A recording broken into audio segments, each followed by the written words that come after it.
नमस्कार प्रिय मित्रों, मैं ज्योतिषकार कमल आप सबका हार्दिक अभिनंदन करता हूं आपके अपने इस प्यारे यूट्यूब चैनल एस्ट्रो कमल में। दोस्तों, एक समय की बात है, मैं और मेरे साथ कुछ साधक मित्र थे। हम बरेली गए। बरेली में विजय कौशिक जी नाम के एक आदमी हैं, ब्राह्मण है जाति से और बहुत ऊंचे साधक हैं। अपने घर परिवार से दूर अपने फार्म हाउस में रहते हैं। हमको ऐसा इंस्ट्रक्शंस था कि आप विजय साहब से मिलो। तो विजय कौशिक जी से मिलने के लिए हम उनके घर गए तो घर से पता चला कि वो फार्म हाउस है। तो हम तीन लोग थे, तीनों हम फार्म हाउस गए तो फार्म हाउस शहर से काफ़ी दूर था। हम गए, गाड़ी थी हमारे पास। फार्म हाउस जाने के बाद में उन्होंने हमको पहचान लिया, तो हमसे बातें की, हमारा परिचय सब ले लिया और पता चल गया है कि हम उनके परिचित ही हैं और हमको किसी ने भेजा है उनके पास किसी काम से। ये बातें हुई। उसके बाद में उन्होंने खाने पीने का पूछा तो भूख तो लग ही रही थी, तो हम खाना पीना कर रहे थे। तब तक क्या है, शाम हो गई। बातें करते शाम हो गई और मैं ऐसा देख रहा था कि जैसे जैसे शाम बढ़ती जा रही है, विजय साहब के चेहरे का नक्शा कुछ ढीला पड़ता जा रहा है। विजय साहब को ऐसा क्यों लग रहा है कि ये तीनों शाम से पहले यहाँ से निकल जाए तो बढ़िया है। मुझे कुछ अटपटा सा लगा। क्या है कि जिसने कभी पहले हलवा बनते हुए देखा है अपनी आंखों से, हलवे की लपट सुन ली है, वो दूसरी बार कहीं भी हलवा बन रहा हो तो सुन के बता देगा कि हलवा बन रहा है। मेरी कुछ समझ में आ गया था कि यहाँ कोई ऐसी माया है जो यक्षों से संबंधित है। तो माया यक्षणी होनी चाहिए, पक्की यक्षणी होनी चाहिए। अब विजय साहब हमें कह रहे हैं कि कमल जी अब देख लो, आप कहीं जाना हो तो देख लो। मैंने कहा क्या देख लें? बोला कहीं जाना हो तो देख लो। मैंने कहा कहीं नहीं जाना, अब रात हो गई, अब कहाँ जाना है? बोला नहीं, मतलब रात को आप यहीं रुकोगे? मैंने कहा यार देखो विजय साहब, ऐसे क्या बात करते हो? हम कोई जबरदस्ती निकालना थे, अलग बात, हम चले जाते हैं। अरे बोला नहीं यार, आप बुरा मान गए, ऐसी क्या बात है? मैंने कहा नहीं, कुछ बात हो तो बताइए हमको, हम चले जाते हैं। आप तो अकेले रहते हो, घर परिवार से दूर, यहाँ अकेले आप फार्म हाउस में रहते हो, तो ये तकलीफ क्या है? पूरा लंबा चौड़ा फार्म हाउस है, सब तरफ हरियाली उगी हुई है। रात को हम 3 आदमी रहे, कोई डकैत तो है नहीं, आतंकवादी है नहीं हमारे पास पूरे। आप बोलो तो आधार कार्ड दिखा दे, बोले आधार कार्ड की जरूरत नहीं है। आप सॉरी कुछ मुंह से निकल गया होगा, आप रहो कोई। ये कमरा है, इस कमरे में आप तीनों आराम से रात को रहना। मतलब क्या है, कमरे में आप आराम से रहना, बाहर मत निकलना। मैंने कहा विजय साहब नहीं निकलेंगे, कोई दिक्कत नहीं।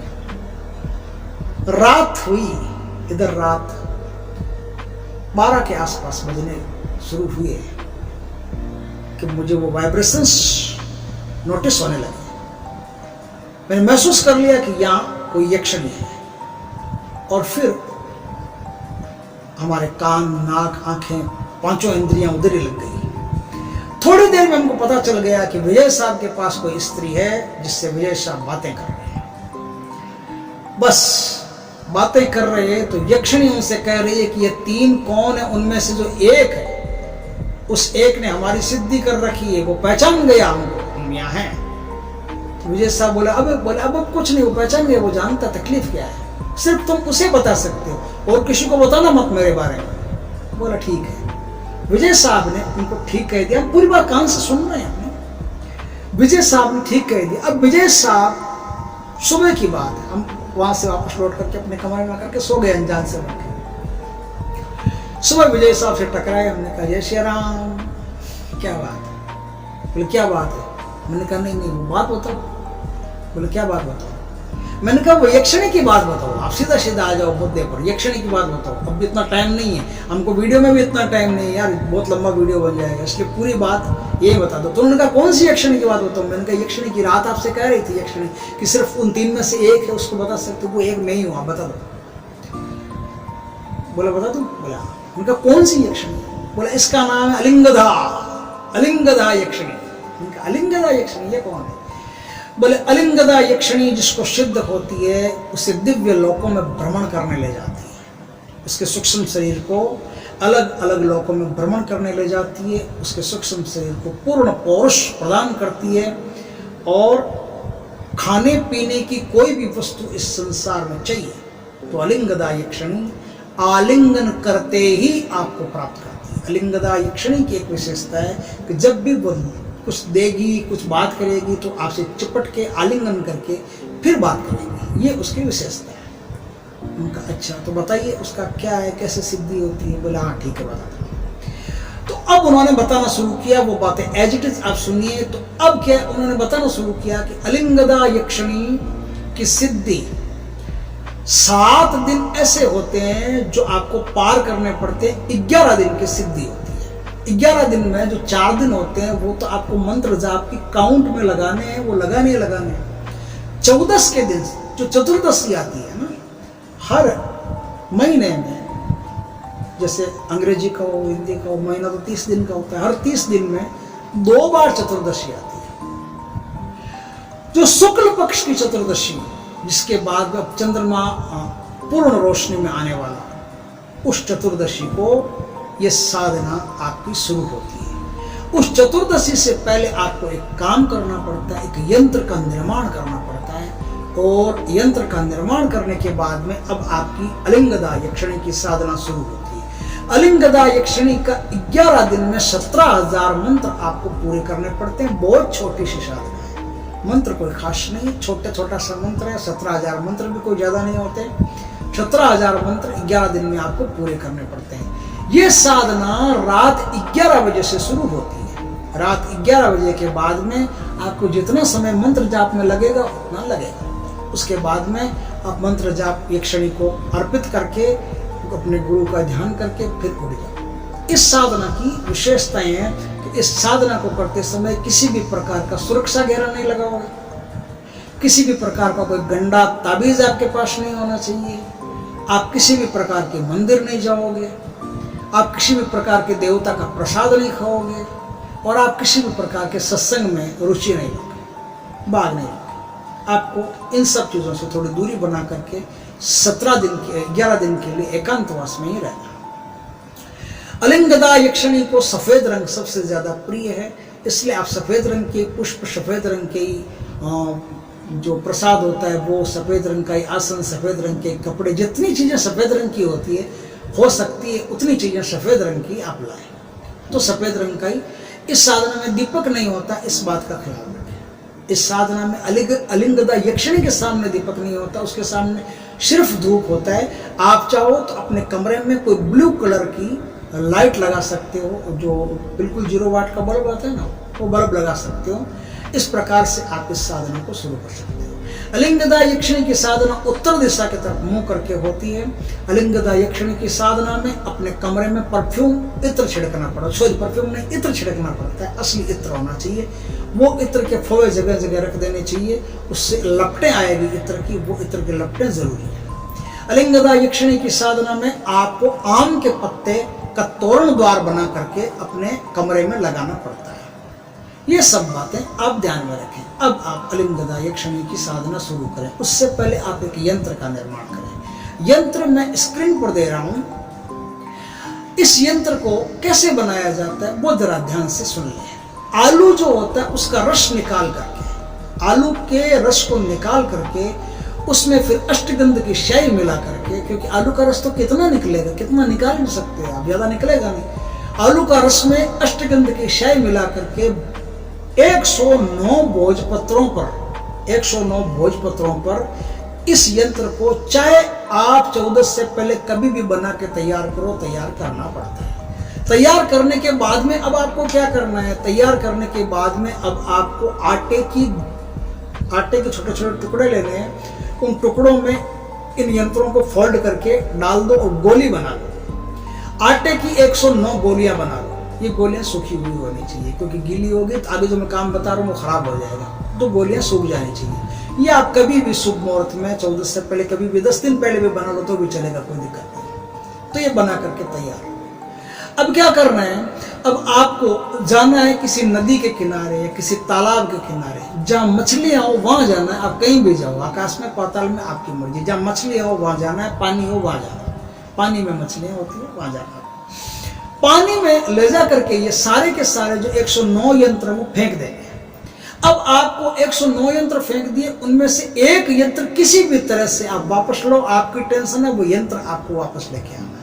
एक यंत्र वापस ला करके उसको आटे से फिर खोलो, फिर खोल करके उस यंत्र को एकदम साफ सुफ करके एकदम तैयार करके फिर उस यंत्र को आप होल्ड करके, जो ताबीज आता है ना हाथ पे बांधने का ताबीज, हाथ पे बांधने के ताबीज में उस यंत्र को मंडवा लो या मंड लो, कुछ जानते हो, उसमें डाल करके पैक करना, मोमजामा बोलते हैं उर्दू में उसको।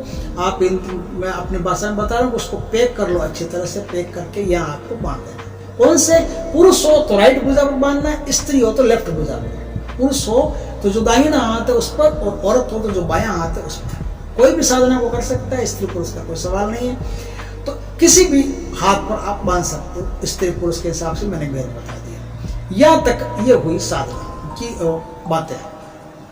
कोई चीज़ कमी रह गई हो तो आप कमेंट करके वापस पूछ लेना, क्योंकि जो बातें मुझे पता है वो मैं आपको कमेंट में भी बता दूंगा, कोई दिक्कत नहीं है। तो ये हुई बातें। अब आपको साधना शुरू करनी है, सारी चीज़ें आपके पास उपलब्ध है, साधना घेरा लगाना नहीं है। गुरु जो आपका, जिसने आपको ये मंत्र दिया, आपको सिर्फ अपने गुरु को याद करना है, क्योंकि गुरु की एक ऐसी शक्ति है जो आपकी कनेक्टिविटी यक्षणियों तक पहुंचाएगा।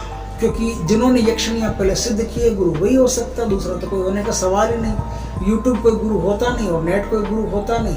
यहाँ से तो आप जानकारी अर्जित कर सकते हो, ज्ञान अर्जित नहीं कर सकते। ज्ञान अर्जित करने के लिए तो गुरु चाहिए। तो गुरु जो आपको मंत्र देता है वो गुरु है, और उसको याद करके आपको इस साधना को शुरू कर देना है। आपका 4 दिन तो आराम से गुजर जाएगा, कोई दिक्कत नहीं है। अब जो 7 दिन बचते हैं ना, 11 दिन में 7 दिन बाकी बचते हैं, इन 7 दिनों में आपके सामने बहुत कुछ अलग टाइप का माया भी आएगा। इसके लिए आपको तैयार रहना पड़ेगा, क्योंकि नेचर क्या है, प्रकृति क्या है, ये नहीं चाहती कि आप किसी अन्य धरती के लोगों से मेल जोल रखो। प्रकृति चाहती है कि आप मुझ में पैदा हुए और जैसे बोले सीधे अच्छे मैं रखना चाहती हूँ वैसा ही रहो, प्राकृतिक रहो, नेचुरल, किसी दूसरे की जरूरत मत रखो। जैसे एक पशु होता है, अपनी जाति के लोगों से प्रेम करता है, दूसरी जाति के लोगों से नहीं करता, उसी तरह से आप भी अपनी जाति के लोगों में रहो, अपनी ही मतलब जो मनुष्य जाति है उसी में हिले डुले रहो, किसी को आप बुलाओ मत। इसलिए प्रकृति सबसे बड़ी बाधा आपके बीच में पैदा करती है। तो प्रकृति इल्यूजन क्रिएट करती है, प्रकृति माया क्रिएट करती है। तो इन 7 दिनों में आपके सामने बहुत कुछ माया भी आएगा, लेकिन एक बात का ख्याल रखें कि सब झूठ है, सब नाटक है, सब नकली है। आपके सामने चाहे भूत आए, प्रेत आए, सांप आए, तूफान आएंगे, कुछ भी आएगा आपके सामने, बहुत कुछ ऐसा आएगा जो कहने में नहीं आता है। हर आदमी के साथ अलग अलग क्रियाएं होती हैं, तो आपके साथ भी ऐसा आएगा। आपको सावधान रहना है, और सावधान क्या रहना है, आपको निडर रहना है। कुल मिला के बात यह है कि आपको निडर रहना है। ये एक ही साधना है जिसमें सुरक्षा घेरा नहीं लगता, ध्यान रखना। तो निडर रहना है, निडर रहोगे तो पूरे दबंग रहोगे, तो आखिर 11वें दिन में आपको जब साधना करोगे तो आखिरी मंत्र के साथ साथ आपको यक्षिणी दिखाई दे सकती है। यक्षिणी आपको 7वें दिन से 11वें दिन के बीच कभी भी दिखाई दे सकती है, कभी भी डरा भी सकती है, कभी भी धमका भी सकती है, कुछ भी उठाने की कोशिश कर सकती है। आप उठना मत किसी हालत में, क्योंकि ये छल है, खाली धोखा है, खाली माया है। आपको उठाने की कोशिश है, तरकीबें हैं, इन तरकीबों से सावधान रहना। आप यदि लगे रहोगे तो कोई दिक्कत नहीं है। आपको ध्यान ही नहीं देना है किसी चीज पर। इस साधना के अंदर आपको हकीक की माला चाहिए, काले हकीक की माला, वो आप रखें और जो मैंने बताया उस प्रकार से आप जाप करें। अब आपको क्या चाहिए? मंत्र चाहिए। अब आपको जो मंत्र चाहिए वो मैं मंत्र दे देता हूँ। वो मंत्र है ओम ह्रीम अलिंगदा यक्षिणी आगच्छ आगच्छ। ओम ह्रीम अलिंगदा यक्षिणी आगच्छ आगच्छ। ओम ह्रीम अलिंगदा यक्षिणी आगच्छ आगच्छ। इस तरह से इस मंत्र का आपको जाप करना है और आपका मनोरथ है वो सफल होगा। आपको भी पराई धरती के लोगों के दर्शन होंगे, बाकायदा दर्शन होंगे। एकदम इजी साधना है, सौम्य साधना है, कोई तकलीफ नहीं है। आगे जो मैंने एक वीडियो बनाया है वो वीडियो आप पहले देख लेना, कब यक्षिणी खतरनाक हो जाती है। वो वीडियो देखने के बाद में ही आप किसी साधना को करने का निर्णय लेना, क्योंकि जो उसमें बातें बताई गई है वो आपके काम की है, बड़ी कीमती है। वो वीडियो मैं आई बटन में लिंक भी दे दूंगा, और वो वीडियो आपको देखना जरूरी है। ध्यान रखें, आप यदि किसी भी साधना को करना चाहते हैं, कोई भी मेरे लायक सेवा हो, तो आप कमेंट करके जो भी मुझसे पूछना चाहते हैं वो कमेंट में जरूर पूछें। दोस्तों, वीडियो अच्छा लगा हो तो लाइक करें, कमेंट करें, शेयर करें, और यदि पहली बार आप हमारे चैनल पर आए हो तो चैनल को सब्सक्राइब करें। पास में जो बेल आइकन का बटन है वो दबा दें, नोटिफिकेशन ऑल पर पुश करें, ताकि हमारे सारे वीडियो, ज्ञानवर्धक जानकारीपूर्ण वीडियो सब आपके पास तुरंत पहुंच सके। जय श्री कृष्णा मित्रों।